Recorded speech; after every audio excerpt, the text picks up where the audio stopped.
So, good morning, everyone. Let's start with today's podcast. This is Ajay Kedia from Kedia Advisory. Let's start with important news and economical data. क्योंकि जब भी हम commodity में काम करते हैं, सबसे पहले आपको ये समझना है कि क्या ऐसे फैक्टर्स है, क्या ऐसी न्यूज है जो मार्केट को आने वाले दिनों में इम्पैक्ट करती रहेगी। तो आज हम सबसे पहले एक ओवरऑल व्यू लेके चलते हैं। तो स्टॉक मार्केट की अगर बात करें तो एशियन कंट्रीज में जितने भी इंडेक्सेस है वो थोड़े बहुत पॉजिटिव दिखा रहे हैं। बिकॉज जिस ढंग से इक्विटी मार्केट में साउथ कोरिया 3 वीक के हाई पे पहुंच चुका है।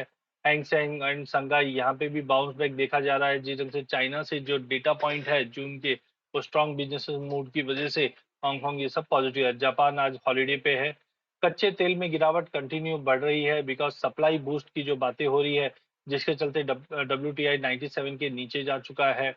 वहीं अगर हम श्रीलंका की बात करें तो यहाँ पे PMI 13 महीनों के फॉल लो पे पहुंच चुका है। तो कहने का मतलब है कंसर्न सब जगह पे बने हुए हैं अभी भी। हाँ, एक चीज और है, चाइना, बेस मेटल और स्पाइसेस, ये 3-4 चीजों पे आपको ध्यान रखना है। बिकॉज चाइना चाइना ने फिर से 12 बिलियन युआन के आसपास का इन्फ्यूजन मार्केट में किया है, जो करीबन 440 मिलियन डॉलर के आसपास का ऑफरिंग है। तो कहने का मतलब ये डेली अगर हम देखें इतनी अगर इनपुट हो रही है कहीं ना कहीं, तो ये इकोनॉमी को बूस्ट करेगा, जिसके चलते पूरा बेस पेटल एंड चाइना जो कमोडिटी हम लोग एक्सपोर्ट करते हैं चाइना में, इन सब कमोडिटीज पे आपको ध्यान रखना है। बिकॉज चाइना अब रिकवर के मूड में है, ये प्राइजेस पे इम्पैक्ट 200 टका करेगा। जैसे पाम ऑयल की भी बात करें तो आज पाम ऑयल 5% की तेजी के साथ बना हुआ। एक चीज ध्यान रखिए, पूरे ग्लोबल मार्केट के अंदर कमोडिटी के अंदर वॉलिटिलिटी जुलाई में और ज्यादा बढ़ गई है। मतलब बैर मिनिमम अगर हम बात करें तो 5-6% की तेजी मतलब तो नॉर्मल हो गई। जैसे आज पाम ऑयल है 5% तेजी दिखा रहा है, जबकि स्टील में 5% की गिरावट है, कच्चे तेल में गिरावट है, ब्रेंट में गिरावट है। नेचुरल गैस की अगर बात करें तो 4 हफ्तों के हाई पे पहुंच चुका है, जो 7.16 मिलियन के करीब ट्रेड कर रहा है। जबकि अभी भी कंसर्न जो है वो जर्मनी और रशिया के बीच में तनाव की वजह से बढ़ा हुआ है। कॉटन के प्राइजेस में शार्प रिबाउंड हुआ है। प्राइजेस में हमने देखा था शुक्रवार के सेशन में ही 6% की जबरदस्त तेजी बनते हुए दिखाई दी। जिस ढंग से USD की जो सप्लाई एंड डिमांड की रिपोर्ट आई है जुलाई की, वहां पे फोरकास्ट किया जा रहा है 2022-23 के अंदर लोअर लेवल रहेगा production, export and ending stock, जिसकी वजह से प्राइजेस में जबरदस्त तेजी आई। बट अभी भी फियर जो बना हुआ है वो इकोनॉमी को स्लो डाउन का बना हुआ है। तो ओवरऑल पूरे कमोडिटी कानोला की बात करें तो 5% की भारी गिरावट हमने पिछले हफ्ते आते हुए देखी। कॉफी पिछले हफ्ते हमने देखा 8 महीने के लो पे पहुंच चुका था। कोयले की बात करें, यहाँ पे हमने हायर लेवल से थोड़ा ईज आउट होते हुए देखा है। बाल्टिक ड्राई इंडेक्स की बात करें तो यहाँ पे हमने एक अच्छी खासी जंप फिर से बनते हुए देखी थी पिछले हफ्ते। वीट 5 महीने के लो पे पहुंच चुका है। गोल्ड 15 महीनों के लो पे हमने टेस्ट करते हुए देखा। चांदी 2 साल के लो पे बनते हुए देखी है। सोयाबीन 5 महीनों के लो पे बंद होते हुए दिखाई दी है। तो कहने का मतलब कमोडिटी मार्केट के अंदर काफी बड़ी हलचल हमने पिछले हफ्तों में देखी है, और अगले 15-20 दिन भी यह चलती रहेगी।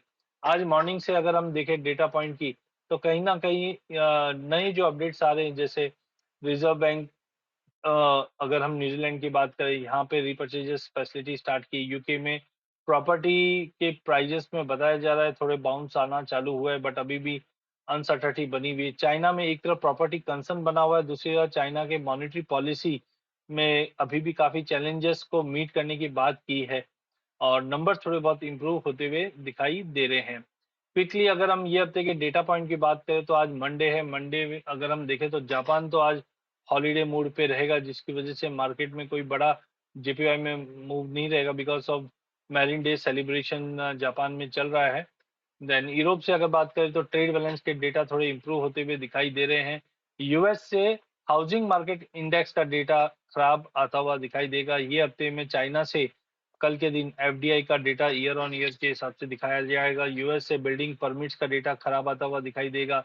हाउसिंग स्टेट्स का डेटा थोड़ा बहुत इंप्रूव होता हुआ दिखाई देगा, बट ध्यान लोगों का रहेगा यूके से CPI के नंबर जो कंटिन्यू बढ़ रहे हैं। जापान से भी अगर हम देखें तो बैंक ऑफ जापान के आउटलुक रिपोर्ट आनी है, जो कहीं ना कहीं काफी इंपॉर्टेंट रहेगा। यूरोजोन से भी पॉलिसी स्टेटमेंट आने हैं और रेट्स के अंदर एक बढ़ोतरी आ सकती है। ईसीबी प्रेस कॉन्फ्रेंस थर्सडे को काफी इंपॉर्टेंटली मूव करते हुए दिखाई देगी। यूएस से भी unemployment claim will be more important Friday. यहाँ पे हम देखेंगे यूरो जोन से सर्विस और मैन्युफैक्चरिंग पीएमआई के आंकड़े में गिरावट आते हुए दिखाई देगी। इनफैक्ट यूएस से भी अगर हम सर्विस पीएमआई की बात करें तो यहाँ पे ड्रॉप आ रहा है, तो पूरा एक्शन पैक वीक रहेगा हमारा इस बार। उसके ऊपर आपको नजर रखनी है। गोइंग फॉरवर्ड अगर हम हीट मैप की बात करते हैं तो सबसे पहले ग्लोबल इक्विटी मार्केट में आज थोड़ा बहुत बाउंस दिखा रहा है। हमने शुक्रवार के सेशन में भी डाउ जोन में एक अच्छा खासा पुल बैक आते हुए देखा। 31,300 के करीब ट्रेड कर रहा है। S&P 500 भी स्ट्रांग मूव दिखा रहा है। नेस्डैक, रसल, निकाई सभी में हमने बाउंस आते हुए देखा, जिसके चलते आज SGX भी करीबन 1% की तेजी के साथ 16,200 के करीब ट्रेड कर रहा है। That is very much positive. Weeks में थोड़ी बहुत स्टेबिलिटी है, 25 के करीब विक्स है। जबकि ऑन द कॉन्ट्रा अगर हम देखें तो WTI में तो गिरावट दिखा रहा है, बट ब्रेंट थोड़ा पॉजिटिव दिखा रहा है। तो काफी मिक्स एंड मैच है, बट ओवरऑल सैलॉन रैली की स्ट्रेटेजी अपना के चलनी चाहिए। कच्चे तेल में इसी ढंग से यूएस ने मिडिल ईस्ट से गुहार लगाई है कि सप्लाई बढ़ानी चाहिए, और यूएस पूरी कोशिश कर रहा है कि स्लोली एंड स्टेडीली सप्लाई बढ़े, क्योंकि एनर्जी इन्फ्लेशन जो है वो काफी ज्यादा कंसर्निंग हो रही है इकोनॉमिक ग्रोथ को लेकर। वहीं नेचुरल गैस की अगर बात करें, आज भी 2% की तेजी है। चार्ट्स के ऊपर एक अच्छा खासा ब्रेकआउट बना हुआ है जो $8 तक का लेवल दिखा सकता है। तो नेचुरल गैस में ध्यान रखिए, यहाँ पे हम देख पाएंगे एक अच्छी खासी तेजी ये हफ्ते में नेचुरल गैस में बनती हुई दिखाई देगी। पिछले एक हफ्ते के अंदर नेचुरल गैस के अंदर हमने अच्छी खासी गिरावट देखी थी, तो अब रिकवरी का माहौल कंटिन्यू बनता हुआ दिखाई देगा नेचुरल गैस के अंदर। आगे अगर हम कॉटन की बात करें तो पिछले 2-3 सेशन के अंदर कॉटन में दबाव जरूर था, बट शाम रिकवरी आते हुए दिखाई दी। प्राइजेस 90 सेंट के ऊपर न्यू मंथ आ चुका है। Maybe we can see 94 95 as a strong resistant timing, but recovery strong है बिकॉज उसका एक कारण डॉलर भी है। डॉलर जिस ढंग से हमने 2-3 दिनों में एक भारी गिरावट आती हुई देखी, डॉलर इंडेक्स इस वक्त भी 107-50 के करीब ट्रेड करता हुआ दिखाई दे रहा है। तो ओवरऑल हमें लगता है डॉलर की जो गिरावट है वो पूरे कमोडिटी पैक में एक नई जान फूंकते हुए दिखाई देगा। सोने की अगर बात करें तो पिछले हफ्ते हमने 1700 का लेवल भी ब्रीच होते हुए देखा, बट कहीं ना कहीं एक साइन ऑफ रिकवरी है। बट ध्यान रखिए $1720, 1720 निकलने पे ही हम 1756 का इंपॉर्टेंट रेजिस्टेंट लेवल पार करने के काबिल रहेंगे। वहीं अगर चांदी की बात करें तो बहुत ही बड़ा इरोजन हमने थर्सडे के सेशन में देखा, बट प्राइजेस साइकोलॉजिकली $18 का लेवल होल्ड कर गई है। आज 0.25% की तेजी जरूर दिखा रही है, but frankly 1960 1970 is the level we have to watch, because technically severely overbought है। $26 से हमने $18 तक का भी लेवल पार करते हुए देखा है। Technically severely over sold zone में है मार्केट में ये हफ्ता डिसाइडिंग है। बट जैसे ध्यान रखिए, मैंने पहले भी कहा था कि 27 तारीख को यूएस अपना इंटरेस्ट रेट बढ़ाएगा, और मार्केट 1% का इंटरेस्ट रेट ऑलरेडी डिस्काउंट करके चल रहा है। तो आप मान के चलिए अगर 1% का भी इंटरेस्ट रेट बढ़ता है तो which is good for commodity, because already things has been discounted. 1% के ऊपर बढ़ा नहीं सकता, और 1% से कम आ गया तो मार्केट में एक बड़ा स्पाइक आता हुआ दिखाई देगा। तो प्लीज अंडरस्टैंड, एंड ये वीक काफी ट्रेंडिंग और इंपॉर्टेंट रहेगा पूरे कमोडिटी पैक के लिए। प्लेटिनम में 1.5% की तेजी है, कॉपर में 1.5% की तेजी है, प्लेटिनम में 2% की तेजी है। वहीं सोयाबीन में भी लोअर लेवल से थोड़ी बहुत recovery, but that is too early to say, because Indonesia supply बढ़ा रहा है, रशिया सप्लाई बढ़ा रहा है, जिसकी वजह से मार्केट में दबाव रह सकता है। बट टेक्निकली ओवरसोल्ड में होने की वजह से we can see some bounce. तो 1480 के करीब सोयाबीन है। सोया मिल में भी आज 1% की तेजी है। सोया ऑयल में तेजी बनी हुई है। कॉर्न, व्हीट सभी में आज 1 से 1.5% की तेजी बनी हुई है। कमिंग ऑन डॉलर इंडेक्स, जिसमें 2 दिन की गिरावट कंटिन्यू है। Good sign of reversal, but that is early sign, because cup and handle formation जो हमने लास्ट टाइम भी बताया था 5.5 के ब्रेकआउट पे 8.5-9 तक का लेवल जाता हुआ दिख रहा था, तो ऑलरेडी हमने 109 के ऊपर प्राइजेस को जाते हुए देखा है। एक स्ट्रॉन्ग रिवर्सल के चांसेस है, बट जब तक हम लोग देखते हैं 2 या 3 दिन मार्केट क्लोजिंग नेगेटिवली नहीं आता है कंजिक्यूटिवली, तो इससे पहले भी हमने देखा 2 दिन की मंदी, तीसरे दिन वापस तेजी। तो 3-4 दिन अगर मार्केट नेगेटिव साइडवे रहता है, मतलब 107 के नीचे भी आ जाता है, तो we can see a good pull back towards 104 103 का लेवल। तो ओवरऑल डॉलर इंडेक्स में वॉचफुल रहेगा ये हफ्ता, और डॉलर इंडेक्स की गिरावट के चलते यूरो में एक रिकवरी रहेगी, क्योंकि ऑलरेडी हमने $1 का ऐतिहासिक लेवल टेस्ट करके अब रिवर्क कर रहे हैं मार्केट।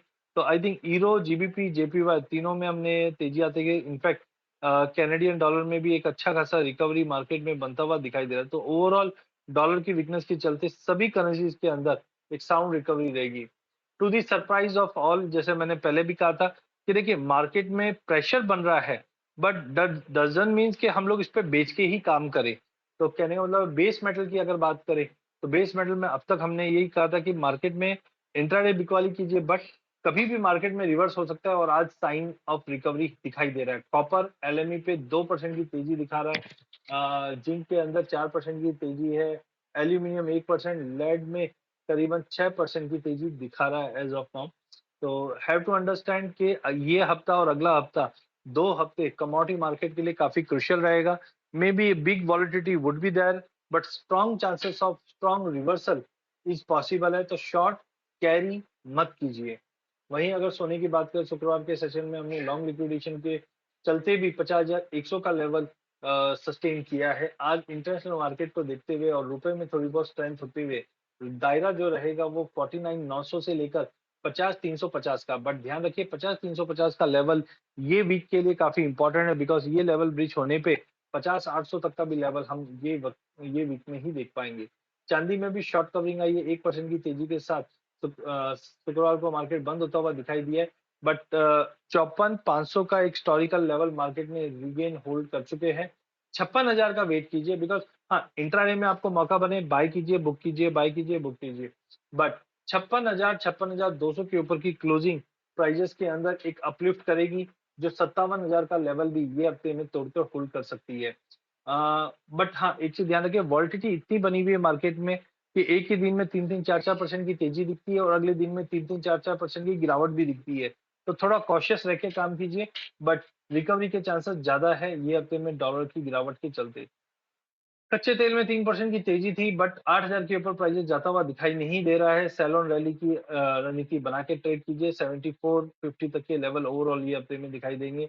नेचुरल गैस में तेजी कायम है। 560 के ऊपर ब्रेकआउट है, जो 585, 590 तक का लेवल दिखा सकता है। पूरे बेस मेटल में स्ट्रॉन्ग रिकवरी आते हुए दिखाई देगी, जहां पे कॉपर 620 के ऊपर 636 के टारगेट के लिए लिया जा सकता है। 271 के ऊपर जिंक बाय कीजिए, जो 278 से 282 तक का बाउंस दिखेगा। एल्यूमिनियम के अंदर 205 के ऊपर 212 का टारगेट रहेगा, और लेड जिस ढंग से तेजी दिखा रहा है ये थोड़े कंसर्निंग है, बिकॉज रेंज 170 का होल्ड कर चुका है एंड मे बी 180 तक का नेक्स्ट रिवर्सल पॉइंट रहेगा, तो वहां तक के लेवल में हम देख पाएंगे। गोइंग फॉरवर्ड अगर हम बात करें एग्री कमोडिटी की, which will be most important this week, क्योंकि स्ट्रॉन्ग रिवर्सल हम स्पाइसेस में आते हुए देखेंगे। जीरे के अंदर, धनिया के अंदर हमने यहाँ पे एक अच्छा खासा फॉल दिखा, बट चाइना की जो रिकवरी माल बना हुआ है ये जीरे को काफी स्ट्रांगली मूव करेगा। हल्दी के अंदर 7700 से 8150 के बीच में रहेगा। स्विंग काफी अच्छी बताई जा रही है, बट डैमेजेस भी रिपोर्ट होता हुआ दिखाई दे रहा है। महाराष्ट्र में कल से थोड़ा बहुत मौसम खुलना चालू हुआ है। अब कितना क्या डैमेजेस है वो ये हफ्ते में हमें क्लियरिटी दिखाई देगी, बट डैमेजेस रिपोर्ट होने लग गए हैं। तो हल्दी के अंदर 7650 से लेकर 8150 का ब्रॉडर रेंज रहेगा। जीरा 22,400 के नीचे जाता हुआ नहीं दिखाई दे रहा, बाइंग करके चलिए। 22,850 के ऊपर 23,500 तक के बीच जंप हम देख पाएंगे, वॉलिटिलिटी ज्यादा रहेगा। धनिया के अंदर एक ब्रेकआउट के बाद रिकवरी आई मार्केट के अंदर, पुल बैक आया मार्केट के अंदर, 11,600 के नीचे नहीं जाएगा, 12,200 के टारगेट पे लेके चलिए। 11,700, 800 का रेंज अच्छा रहेगा। वहीं गवार कॉम्प्लेक्स के अंदर कुछ कंसर्न्स होते हुए देखा, जिसकी वजह से एक बड़ा लिक्विडेशन आया है। थोड़ा सा कॉशियस रहिए, बट जैसे मैंने पहले 5450 का लेवल बताया था, अब मुझे लगता है उतना वेट करने की जरूरत नहीं पड़ेगी। स्ट्रॉन्ग रिवर्सल के चांसेस अब दिखाई देने लगेंगे, बट 5180 के ऊपर, अदरवाइज 4900 से लेकर 5200 के बीच में रहेगा। बट आज मार्केट लोअर लेवल से एक बाइंग वापस लौटती हुई दिखाई देगी। 4900 का इंपॉर्टेंट सपोर्ट रहेगा, ध्यान रखिए। वहीं अगर गवार गम की बात करें तो 9000 से 9600 के बीच में मार्केट ट्रेड करेगा। कॉटन सीड ऑयल केक में भी हमने बड़ा लिक्विडेशन देखा, थोड़ा सा बच के ट्रेड कीजिए। हाँ कॉटन की तेजी की वजह से यहाँ पे भी सपोर्ट दिखेगा, बट जब तक 2570 के ऊपर नहीं निकलता है, 2500 से 2570 का दायरा रहेगा। 2570 के ऊपर ही हम वापस एक बाइंग आते हुए देखेंगे, अदरवाइज 2500 तक के सपोर्ट पे फिर से रिव्यू करके बाइंग करना चाहिए। कैस्टर के अंदर जो दबाव था वो ये हफ्ते में खत्म होता हुआ दिखाई देगा चाइना की वजह से। 70 के ऊपर ही बाय कीजिए, जो 7400 का स्ट्रॉन्ग रिवर्सल दिखाई देगा ये हफ्ते में। इसी के साथ मेरा सेशन में एंड करता हूँ। धन्यवाद। Good morning, everyone. My name is Shayok Devnath, Senior Relationship Manager from KDI Advisory. मैं ग्लोबल क्यू और इंडियन न्यूज रिलेटेड स्टॉक के बारे में आज बात करूंगा। फ्राइडे यूएस मार्केट 2% उछाल के साथ बंद हुआ across benchmark. Dow Jones 658 point, Nasdaq 201 point, S and P 72 point उछाल दिखाया फ्राइडे। यूएस फ्यूचर फ्लैट से इन ग्रीन ट्रेड कर रहा है अभी। डाउ future 42 point, Nasdaq future 46 point, S&P future 8 point ऊपर है अभी। यूएस मार्केट में बेहतरीन रिटेल सेल्स और बैंक की, खासकर सिटी और वेल्स फॉर्ज बैंक की बेहतरीन नतीजे का असर हुआ मार्केट में। रिटेल सेल्स के नंबर्स 1% बढ़ा है मंथ ऑन मंथ। आईआईपी की बहुत अच्छी ग्रोथ दिखने को मिली। 0.2% की ग्रोथ है। 0.1% की एक्सपेक्टेड था। कंज्यूमर कॉन्फिडेंस अनएक्सपेक्टेडली बढ़ के आया है 51.1। मार्केट इकोनॉमिक इंडिकेटर्स को रिजॉइस कर रहा है। क्रूड 101 102 डॉलर के आसपास ट्रेड कर रहा है। रेस्ट ऑफ एशिया देखे तो आज जापान का मार्केट बंद है। Taiwan index 76 point, Shanghai 35 point, Hang Seng 302 point, Straits Times 14 point ऊपर कामकाज कर रहा है अभी। एसजीएक्स निफ्टी 1% तेजी के साथ 150 पॉइंट गैप अप के साथ 16,190 200 के आसपास खुलने की इंडिकेशन दे रहा है। आज का इवेंट कैलेंडर देखे तो पार्लियामेंट में आज आज से मॉनसून सेशन का आगाज होगा। अगस्त 13 तक ये सेशन चलेगा। 32 बिल पेश होने की संभावना है, जहां से काफी सारे बिल हमारे इक्विटी मार्केट को इफेक्ट करेगा। राष्ट्रपति चुनाव के लिए आज वोटिंग होगी। द्रौपदी मुर्मू और जसवंत सिन्हा उम्मीदवार है। Heidelberg cement, bank of Maharashtra, Nelco के नंबर्स आज आने हैं। मेरिन डे के चलते जापान में आज हॉलिडे है। अभी कुछ न्यूज रिलेटेड स्टॉक की अगर बात करें तो पहली आता है क्विक हिल। 320 साल का हाई आधे में ट्रेड कर रहा है। शेयर बायबैक पर बोर्ड की बैठक है 21 जुलाई को। शेयर में तेजी संभव है, इन ग्रीन ट्रेड कर सकती है। आईसीआईसीआई प्रूडेंशियल इंश्योरेंस क्यूएल में 186 करोड़ के घाटे से 156 करोड़ का मुनाफा, डिसेंट रिजल्ट है। वैल्यू ऑफ न्यू मार्जिन 29.4% से बढ़ के 31% इन ग्रीन ट्रेड कर सकती है। ओबरॉय रियल्टी Q1 में आय बढ़कर 913 करोड़, मुनाफा 403 करोड़, रेवेन्यू बढ़कर 11%, मार्जिन 42% से बढ़ के 54%। डेप्थ 80 करोड़ और रिड्यूस हो गया है। हर पैमाने में रिजल्ट अच्छे हैं, इन ग्रीन ट्रेड कर सकती है। जेएसपीएल और जेएसडब्ल्यू स्टील स्टील और आयरन और की कीमत बहुत तेजी से गिर रहा है, उसके मार्जिन में अच्छा इफेक्ट करेगा। जेएसपीएल के अच्छे नतीजे और उसका इफेक्ट जेएसडब्ल्यू स्टील पे दिखेगा। Q1 में जेएसपीएल में Q1 में आय 23% बढ़कर 13,045 करोड़, मार्जिन 26 से 27% पॉजिटिव क्लॉक कर दिया कंपनी ने। तो अच्छे रिजल्ट के चलते और उसका rub off effect JSW steel के चलते इन ग्रीन ट्रेड कर सकता है ये दोनों स्टॉक। बीईएल और एचएएल दोनों डिफेंस स्पेस के स्टॉक है। बीएल के Q1 में मुनाफा बढ़कर 431.5 करोड़, आय बढ़कर 3,112.8 करोड़, मार्जिन 3.9 से बढ़कर 16.5% आया है। बढ़िया रिजल्ट है। बी बी बीएल का रब ऑफ इफेक्ट एचएएल को हिंदुस्तान एरोनॉटिक्स लिमिटेड दिख सकता है। एचएएल में इंग्रीड दोनों स्टॉक इंग्रीड स्टेट कर सकता है। ICICI bank, Kotak Mahindra bank, Axis bank और एचडीएफसी बैंक। एचडीएफसी बैंक के अच्छे नंबर्स एचडीएफसी बैंक के अच्छे नंबर्स आए, बट इंडस्ट्री की बिग पिक्चर देखे तो पहली बार बेहतरीन क्रेडिट ग्रोथ देखने मिली। 1.9% ग्रोथ देखने मिली, जो पिछले फोर्टनाइट पे 0.07% थी। ये नंबर्स इंडिकेट करती है अब धीरे क्रेडिट ग्रोथ में जो चिंता थी उसमें मोमेंटम आते दिख रहा है। यहाँ से लेके बाकी बैंक की नतीजे तक एक बड़ा मोमेंटम दिख सकता है। इन ग्रीन ट्रेड कर सकती है ये चारों stock: ICICI bank, Kotak Mahindra bank, Axis bank और एचडीएफसी बैंक। एचयूएल और ब्रिटानिया एग्री मार्केट की कीमतों में गिरावट से शेयर में तेजी आ सकती है। महंगाई काबू में आ रही है दुनिया भर की। दोनों एफएमसीजी कंपनी इन ग्रीन ट्रेड कर सकती है। इंटरग्लोब एविएशन 2.1% कम हुई है एटीएफ की कीमतें। शेयर में तेजी की उम्मीद है। अच्छे मीनिंगफुल रिड्यूस है, इन ग्रीन ट्रेड कर सकती है ये स्टॉक। न्यूज़ रिलेटेड इतने ही स्टॉक है हमारे पास और न्यूज़ के लिए हमारे वेबसाइट में रजिस्टर कीजिए और हमारे social media platform Facebook, Twitter, Instagram और लिंक्डइन में हमें केडिया एडवाइजरी के नाम से फ़ॉलो कीजिए। सुबह-सुबह हमारे साथ जुड़ने के लिए धन्यवाद।